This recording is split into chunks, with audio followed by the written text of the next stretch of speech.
Sabay-sabay po nating basahin ang Aklat ng Mga Awit, chapter 102, verses 1 to 28.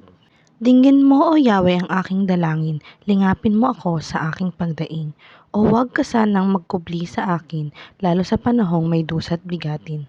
Kapag ako'y tumawag, ako'y iyong dinggin, sa sandaling iyo'y agad mong sagutin.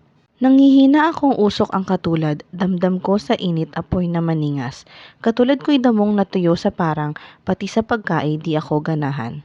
Kung ako'y tumaghoy ay ubod ng lakas, yaring katawan ko'y buto na at balat. Tulad ko'y mailap na ibon sa ilang, para akong kuwago sa dakong mapanglaw. Ang aking katulad sa hindi pagtulog, ibon sa bubungang palaging malungkot. Sa buong maghapon ng kaaway ko, nililibak ako, kinukutsang todo, gamit sa pagsumpay itong pangalan ko. Pagkain ko'y abo at hindi tinapay, luhay hinahalo sa aking inuman.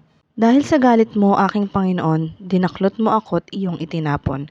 Ang buhay kong taglay ay parang anino, katulad ko ngayon natuyo ng damo. Ngunit ikaw, Yahweh, ay haring walang hanggan, di ka malilimot ng buong kinapal. Ikaw ay mahabag tulungan ng Zion, pagkat dumating na ang takdang panahon, sa kalagayan niya ay dapat tumulong. Mahal pa rin siya ng iyong mga lingkod, bagamat nawasak at gumuhong lubos. Ang lahat ng bansa kay Yahweh ay takot, maging hari sa buong sinukob. Itatayong muli ni Yahweh ang Zion, kaluwalhatian niya ay mahahayag doon.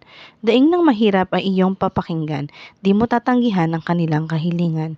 Ito ay masusulat upang matunghayan, sa sunod na lahing di pa dumarating. Ikaw nga, O Yahweh, ang siyang pupurihin. Mula sa itaas sa trono mong banal, ang lahat sa lupa'y iyong minamasdan. Iyong dinirinig ang pagtataghuyan ng mga bilanggong ang hatol ay bitay, upang palayain sa hirap na taglay.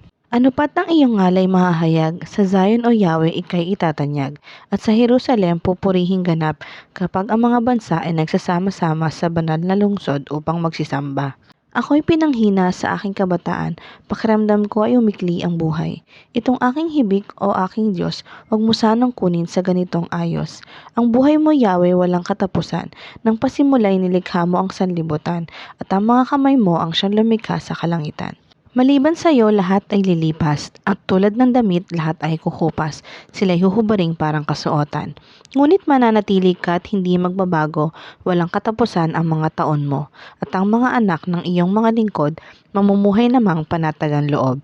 Magiging matatag ang kanilang angkan. Sa pag-iingat mo, sila'y mananahan.